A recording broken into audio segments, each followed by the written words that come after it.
Hello, party people. Welcome, welcome, welcome. Welcome to the webinar, or as we like to call it, yapping session of Stop Drowning in the Sea of Sameness. I am Jahan. I'm the Senior Growth Marketing Manager here at Swoogo. About me, if you don't know, I've been with Swoogo for 5 years, but prior to that, I was an event planner for 18 years. And if you've heard this joke before, I'll say it again. I started when I was 12.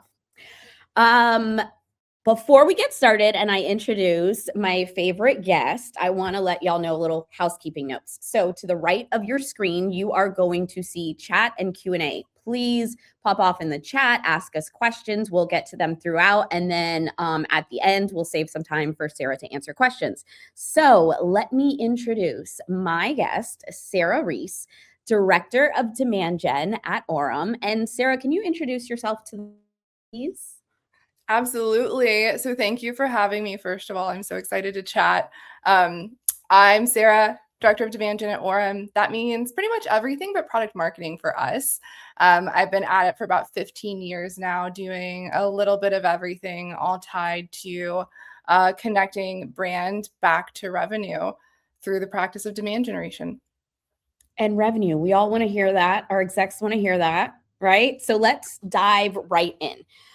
Sarah and I wanted to talk about this topic because as the importance of in-person events is really honed in on and people want that connection, you're going to come up against some of the same events. I know that we have sent out invites. You've received invites. Y'all out there have received invites. Come and connect and get some nosh. Like, what does that even mean? So you could be running the same events as your competitors, especially in this market where, Sarah, I'd love for you to speak on your strategy at Orem of exhibiting less. Mm-hmm. Right? So when you're exhibiting less, you have to rely more on field marketing. So tell us what you're seeing like personally and why you're choosing to exhibit less and do more field marketing. Yeah, for sure. I think this is a trend that I've noticed in a lot of my peers. It seems like folks are divesting from the big third-party corporate event sponsorships, and they're really leaning into the event around the event.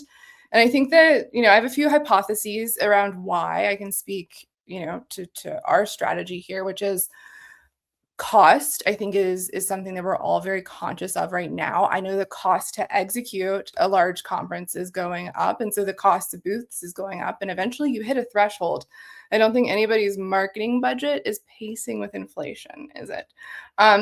So that's forcing teams to get creative. That means smaller booths. That means less of the time on stage speaking sessions, like standout things that you might do in a venue. And I think that we're finding that the effectiveness of those booths compared to what you can do outside of an event, the juice isn't worth the proverbial squeeze. So the other thing that I also think about in terms of the event around the event strategy is being able to control who's in the room, right? If you're doing a booth sponsorship at a large event, or even some of like the breakout sessions or other things you can do, you're still sort of stuck to the constraints of chance in terms of who's going to walk by the booth. Are they swag grabbers? Are they the right ICP? Is it going to turn into a demo? And I don't know about you, but I like a sure thing. So when we're doing the event around the event, we have a lot more control around who's in the room, what accounts they're from, what personas, what have you. And so I think that you have a higher amount of qualified pipeline in an interaction, typically at a lower cost per attendee or opportunity. So yes, I am like you. I don't want to leave it up to chance and be like, oh, maybe they'll like this event. Maybe they'll come to this event, right? And reducing that chance is knowing your persona. Mm-hmm. Yes. Not the swag grabbers. And I mean, we've all been there. Like, hey, I really need a charger right now. I'm going to grab this, but I'm upfront about it. So let's talk about knowing your persona, because one of the things that you say is like, if your event is not iconic, it doesn't matter. And how can something be iconic if it's generic, right? What did you say the other day? Like, sorry, your brand is what? Well, we were talking about this whole idea of the event around the event is becoming the main strategy. And so that's really creating this challenge of you're going to go to an event and now you have 4 competing happy hours, like multiple competing dinners that you could go to. So this is creating a challenge for all of those brands of how are you going to get butts in seats? And so that's when I said it's not a problem if your brand isn't boring. Yeah. Yes. And that's no shade, right? You have to, this is the year, and I want all of you out there to make a promise to me that this is the year of not just doing things, doing events to do them. It's not like, here, damn, here's your happy hour. Here's your exec dinner. We know you hate exec dinners. So let's talk about knowing your persona and not doing that exec dinner. So how do you get to know your persona, and how are you tailoring your event so that you stick out and it's not the 5th happy hour invitation that people get during, let's say, Onbound now? Yeah. Shout out to Unbound. Love a rebrand. Yeah. So making sure the event is really resonating with your persona and is meeting their needs. So I think, obviously who is your persona is something that it's all of our responsibilities to understand. I feel like too often event marketers are handed an ICP and they're like, okay, great. Make sure these are the people at the event. And really empowering your event marketers to think like marketers and lean in to know what matters to that type of audience. So I'm really lucky and privileged that I market to sales people. And so that's a persona that I'm close to, that I can spend a lot of time with, and that I can really empathize with. But even then, I spend plenty of time researching them, right? I spend time with my salespeople to understand their pains, to understand what it's like for them to attend an event, what they're hoping to take away from it. Understanding their psychographics as a human, right? They're only a salesperson, 40 to 80 hours a week. Who are they outside of that? And you can use those same tools even if you're working with a persona that's a little bit harder to love. Before working at Orem, I was in developer marketing. And, I always say the last time I coded anything was when I coded my MySpace. Yep. I made a top 16 because, like, how can you choose? And, Claude Code. What? You are the birthday. That's for y'all out there. That means like you're the topic. So you want your events to be the birthday. You want it to be the talk of the town. Yes. You told me about an event that you are doing with mostly women. Can you talk about that event and how you're setting yourself apart by knowing that persona and also leaning into the humanness? Because I don't care if you're the CEO of Goldman Sachs, you still DJ, right? Yeah. You still watch reality TV. Yeah. So we are doing an event around the event for a big analyst conference coming up. And we know these analyst conferences, they're pretty traditional. They're pretty stodgy. Everybody's wearing a suit. And we're doing something for the girly pops. So like for the female leaders, we're working with the women in sales community to get the group together. You know how I feel about executive dinners. So if I'm going to do something that looks, I hate them, guys. I hate them. So if I'm going to do something that feels like an executive dinner, it's going to have to be an experience. So thinking about the women who are getting together, they're going to be at this event. Let's create a little oasis, a little place alongside the event where we can get together as girls and, yap about life and business. These are going to be senior leaders, so it needs to appeal to both. We're getting together at one of Lisa Vanderpump's properties. And we're really playing with this idea of, we're calling it gossip in the garden. So like really leaning into branding an event. I think that that's really something that I want to see event marketers doing more of in 2026, because think about it. Is that a risky name? Yes. But when you're looking at the dossier of opportunities to hang out after this analyst event, and it's insert brand here, happy hour, insert whatever executive dinner. When you see gossip in the garden, you're going to stop and you're going to want to know what it's about. And it's going to set expectations for what it's like to be part of that experience, because it's not just a happy hour or a dinner, it's an experience. I love that. Reframing it as an experience, because that's what people are looking for. That's what's going to stay in their mind. That's what's going when they're ready to buy. Because 95%, 90% are not ready. They're going to come back and say, oh, I met so many people at that gossip event. That also leads back to your event planners are not just planners, they are marketers. So connecting with your marketing ops and leaning into the branding and trying to find out more of why are we doing this? Because a lot of times our event planners are handed just an initiative, a directive, right? We're doing an executive dinner. Well, why? Why does it have to be an executive dinner? Just because they have a C in their title? And you are doing something fun because you are making that human connection, and people don't feel like they are just a minnow and the sharks are going after them.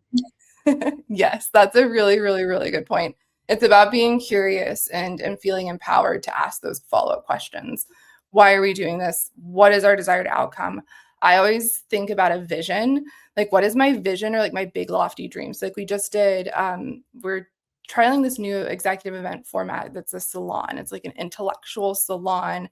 Everybody's getting together in this like very vibey space, and there's light bites, there's drinks, and then there's experts in the crowd that get together and, call it like a panel, call it like an interactive fireside chat. But the whole idea is that there are experts in the room. We've all come together knowing we're going to talk about a very specific topic.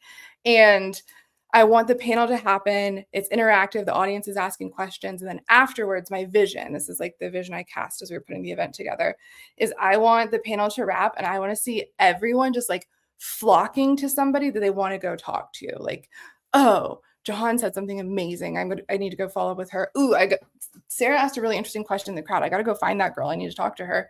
And that is like thinking even bigger, right? And we actually ran the event last night, and that's exactly what happened. And I was so happy. I manifested. That is, you manifested it. You saw it for something more than it was, because it is deeper than that. It is deeper than your exec dinner. And Tian, you said, but in the chat, she said, but my sales reps love exec dinners, unfortunately. You can still do a dinner, but what are we doing? What is the programming? It doesn't have to be a straight up panel. And the other thing that I would like to dive into, or like dial into, or what do the people say? Double click into what you just said, is that I don't want to be the expert up there. I want to connect other people. So when the planners and marketers are out there thinking of their events, coming up with a vision, how are you just the plug? You need to be the connector. And that goes exactly to what happened at your event last night, where people were coming up to those experts.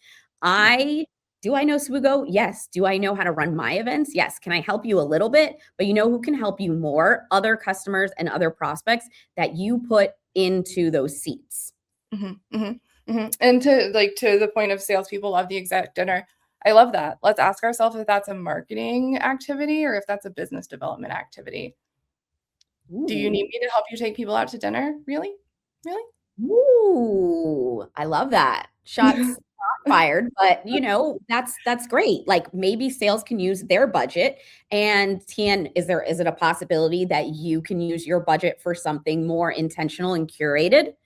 And what if you flip the dinner on its head? It's very remixing. And I think a lot of what Sarah and I love is that you can take something traditional and make it a little bit different. Okay, so you're doing a golf event, or your execs want to go to a golf event.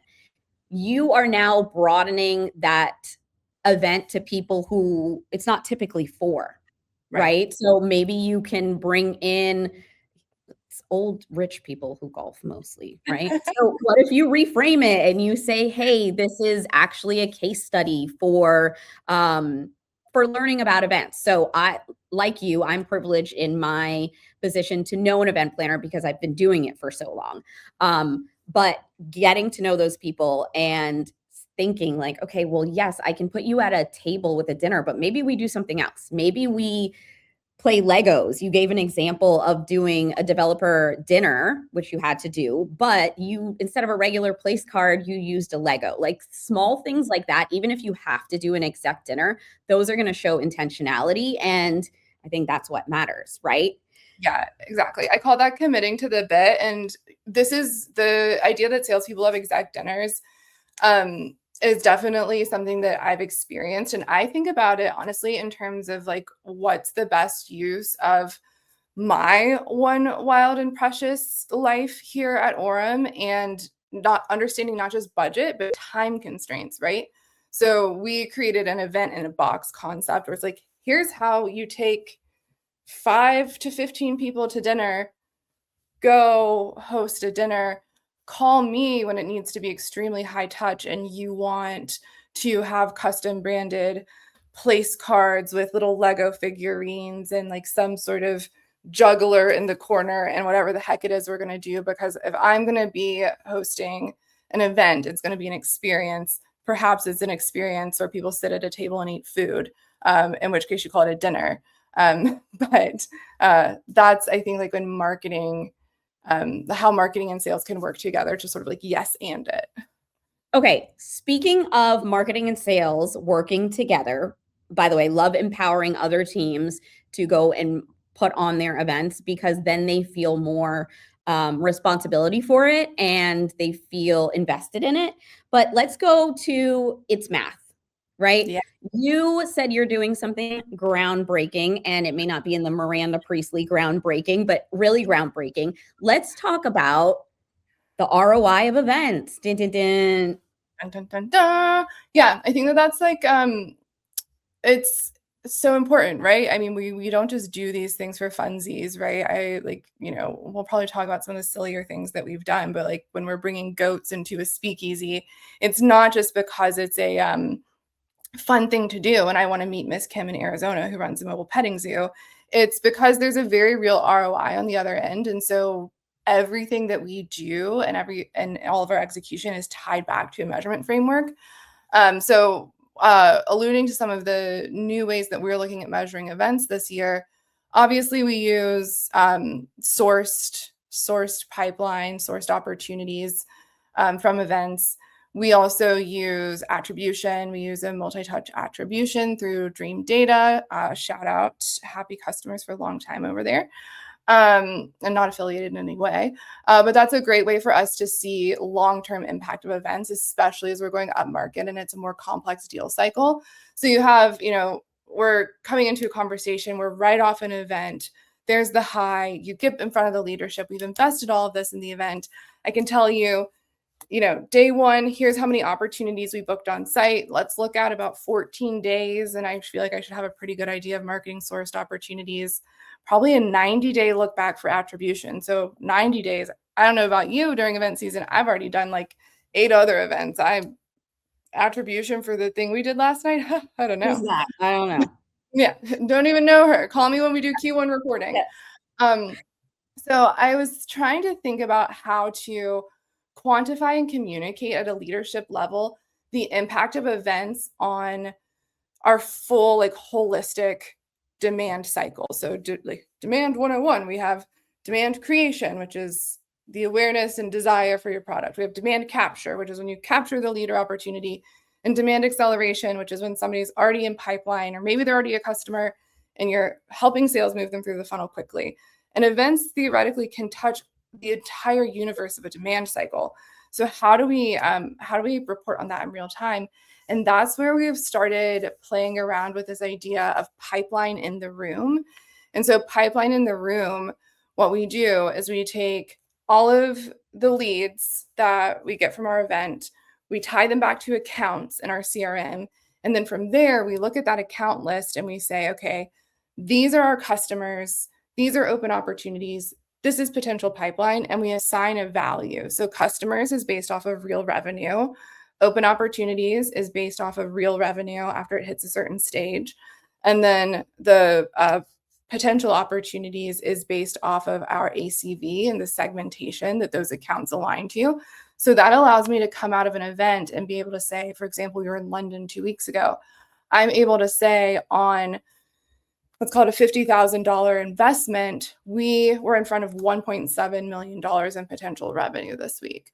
And so that's a really nice point in time reference to be able to give the business while we wait for opportunities to percolate, for the larger marketing influence to take shape. That really captures the excitement in real time when you're able to send back like a really cool photo of what you've done alongside a really interesting pipeline in the room number.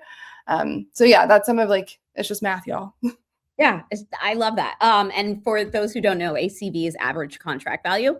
But yes, because would I love to end my event and be like, hey, I got 5 deals signed and 10 upgrades.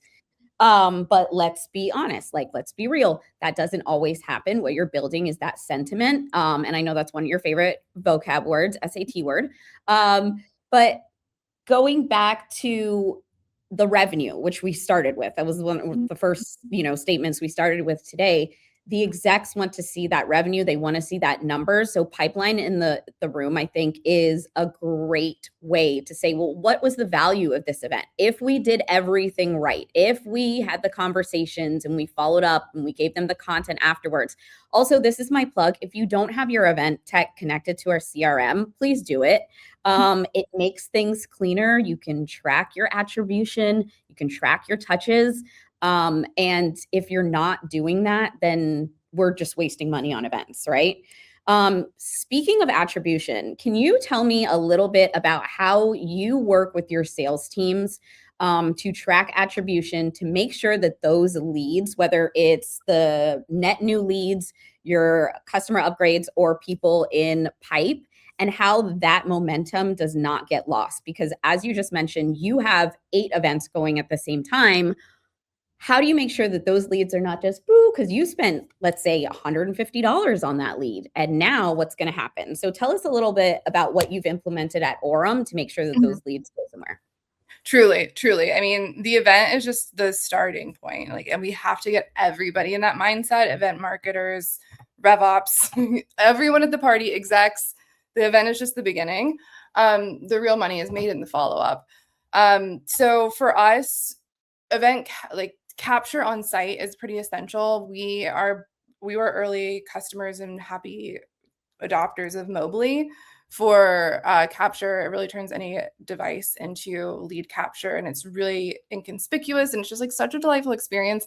And then to your point, it connects back to your CRM. So theoretically, if it was appropriate, I could trigger follow-up as soon as your lead is as soon as I capture your lead on my phone, because it triggers into HubSpot or Salesforce, and then can deploy outreach sequences. It's pretty magical. Speed to lead is where the money is made in events as well. So the process we have at Orem, it's constantly evolving, but I will say I do think we take a pretty militant approach. Before we go into an event, we're mapping out every possible scenario of who's in the room. So like, for example, the event that we were at last night was a really unique one. It wasn't just a sales audience. It also had like AI thought leadership and like people that my CEO might want to network with. So we went through, we thought about every person that was in the room, and we divvied it out. Is it going to be open opportunity, customer, prospect? Does that route to the CS person, the AE person, the SDR? If it falls outside of our personas, how do we want to maximize that? What does the one-to-one connection look like with execs, if that makes sense? And so we map all of that out and work in conjunction with ops to build out how all of it will be operationalized in the back end. And then we create content for our sales team for all of their follow-up sequences. Not a shout out, not a plug for Orem, but a plug for Orem. All of our lead follow-up is multi-channel. So we send emails, we do follow-up calls, we incorporate social follow-up where appropriate. And so all of that's built into an outreach sequence, and it's pretty automated for the sales team for the most part. We communicate every week with sales leadership on what's coming, and then we work really, really closely with our sales development team so that they know when to execute. One of the things that I love to do as a marketer is sit with my sales team when they're running follow-up. So if we're doing an event and we're doing event follow-up and it's a cold call, a call blitz, we'll have all of the SDRs call out on our event leads. And then we're just sitting there with them. It's Orem, so I get to use our sales floor. I get to sit on the sales floor, hear them having conversations. I get feedback in real time. And so not only is that ensuring that they're that they're following up, They're doing it. We know that that's hard, but it also gives me some feedback on the quality of the event and helps me optimize moving forward. I think militant, I would never imagine myself saying this, but being militant is what we all need, is having those campaigns set up. It's sitting with them, and it's not just a handoff. I think so often we just assume that, okay, yes, they know what the event is. They know what events are for. They know what happened. I'll just say, hey, your customer was here, your prospect was here, but a little bit more handholding and one team, one dream. I think that also comes across as hospitality, right? Yes. Clock it. Yeah. So we are quickly running out of time, but if we could turn it to hospitality, because the hospitality of sitting there with your sales team and making sure that they know how to speak to events, it's not babysitting, it's like working as a team. So you have a lot of thoughts on hospitality, especially when it comes to your persona, and like tailoring your events to your persona. Can you just tell us a little bit about the cool stuff that you have been doing, knowing who your persona is? And for the most part, they're SDR, a hard friggin' job. Yeah. So one of the events that we're currently in the middle of executing this roadshow is actually my little baby. It's called the Dive Bar Tour, and so it's this throwback event that's part happy hour, part secret pop-up show. We're partnering with a vendor who they throw underground shows where you're basically like, I'm in Atlanta and I like hip hop music and I buy a ticket for a Thursday, and then like Thursday at 12, they text you the location and the band. It's like a really cool group. But the whole idea here, it comes back to a few things, not just hospitality, but also going back to revenue, right? How do we come up with this idea that we need to do the Dive Bar Tour, which is just an emo show after my own heart. It's a business concert. Well, it actually started by looking at our 2025 closed loss analysis as a business. You ever heard of an event marketer look at their closed loss analysis?